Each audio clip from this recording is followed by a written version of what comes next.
اللہ تعالیٰ نے ہمیں جو دین دے کر بھیجا ہے اس دین کا نام اسلام ہے، اور اسلام کی دو بڑی خوبی ہے۔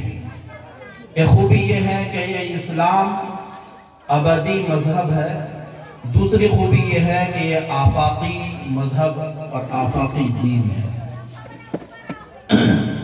یہ ابدی اور آفاقی کیا چیز ہے؟ ابدی یعنی ہمیشہ رہنے والا، ہمیشہ کام آنے والا۔ حضور اکرم صلی اللہ علیہ وسلم کے ذریعے جو دین و شریعت دنیا والوں کو ملی ہے وہ ایک وقت کے لیے نہیں ہے، ایک زمانے کے لیے نہیں ہے، چند سالوں کے لیے نہیں ہے۔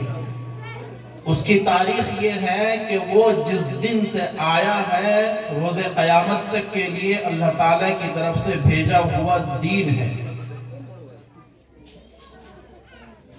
تو یہ ابدی دین ہے، ہمیشہ رہنے والا دین ہے، اور یہ آفاقی دین ہے کہ یہ اس کی وسعت پوری دنیا پر پھیلی ہوئی ہے۔ یہ کسی خاص خطے، علاقے، کسی خاص گروہ، کسی جماعت کے لیے نہیں ہے، بلکہ عرب اور عجم، کالے گورے، مشرق مغرب، شمال جنوب، دنیا کی کسی بھی خطے کے اندر رہنے والا کوئی بھی انسان ہو، یہ اس کی ضرورت ہے۔ یہ دو باتیں ایسی ہیں جو اسلام کے علاوہ کہیں اور آپ کو نہیں ملے گی۔ اس لیے اسلام میں کہا جاتا ہے کہ ہمارے ہر مسئلے کا حل ہے۔ کیوں؟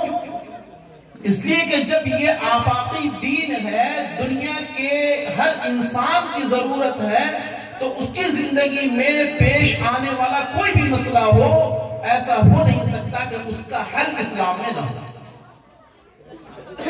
اور جب یہ ابدی دین ہے تو پھر ایسا ہو نہیں سکتا کہ 1400 سال پہلے جو دین آیا تھا وہ آج 1400 سال 1500 سال کے بعد وہ دین ایکسپیری ہو جائے، اس کا ڈیٹ ختم ہو جائے اور اس میں عمل کرنے کے لیے گنجائش نہ ہو، ایسا ہو ہی نہیں سکتا۔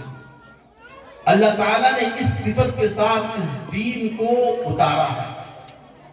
اب ہماری ضرورت کیا ہے کہ ہمیں چاہیے کہ ہر مسئلے کا حل ہم اسلام میں تلاش کریں، لیکن ہماری کمزوری کیا ہے کہ ہم ہر مسئلے کا حل غیروں کے دین اور طریقوں میں دیکھتے ہیں، رسم و رواج کے اندر دیکھتے ہیں۔ یہ سب سے بڑی خامی ہے۔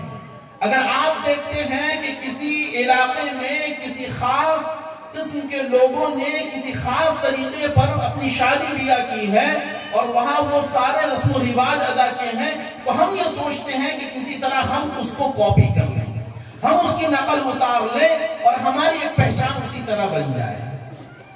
اب اگر مثال لی جائے شادی کی، تو اس دن سے، جس دن سے شادی کی بات شروع ہوتی ہے، جب لڑکا لڑکی کے گھر رشتے کے لیے آتا ہے یا اس کے گھر والے آتے ہیں، اس وقت سے لے کر اس کے ولیمہ ہونے تک جتنے رسم و رواج ہیں، اگر آپ ایک ایک کو نوٹ کرتے جائیں، آپ تلاش کریں گے کہ اسلام میں اس کی کیا مثال ہے، اسلام میں اس کی گنجائش ہے یا نہیں ہے، اسلام میں اس کی کیا تعلیم ہے، تو آپ کو پتا چلے گا کہ 99% 99% جو ہے وہ سارے رسم و رواج غیروں کے ہیں، وہ اسلامی نہیں ہیں۔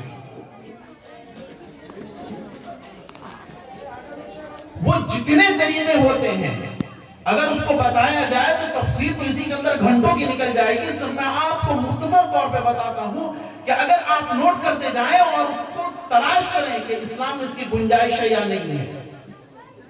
بچہ پیدا ہوتا ہے، پیدا ہونے کے بعد سے جو رسم و رواج اس کے ساتھ جڑے ہوئے چلتے ہیں، آپ اس کو نوٹ کیجئے۔ جب بچے کا ختنہ ہوتا ہے، اس وقت جو رسم و رواج چلتا ہے، اس کو آپ نوٹ کیجئے۔ آپ کے گھر کوئی خوشی ہوتی ہے، اس میں جو آپ کچھ کرتے ہیں، جو کچھ بھی کرتے ہیں، اس کو نوٹ کیجئے، تو آپ کو پتہ چلے گا کہ اسلام سے ہم کتنی دور ہو گئے ہیں۔ میں آپ سے پوچھتا ہوں، ابھی 4 دن پہلے چاند گرہن کا واقعہ پیش آیا ہے۔ اب یہ بتائیے، چاند گرہن ہونے کی وجہ سے کتنے لوگ ایسے ہوں گے جنہوں نے یہ تصور کیا ہوگا کہ آج ہمارے گھر کھانا پکایا نہیں جائے گا، یا سورج گرہن اگر ہوتا ہے تو اس وقت ہم میں سے کتنے لوگ ایسے ہوں گے جنہوں نے یہ فیصلہ کیا ہوگا کہ ہم پکا ہوا کھانا نہیں کھائیں گے، صرف جو ہے بازار کے خریدے ہوئے کھانا کھا لیں گے، پکا کر نہیں کھائیں گے؟ ہے ایسا؟ آپ میں سے کسی نے یہ سوچا ہے؟ آپ میں سے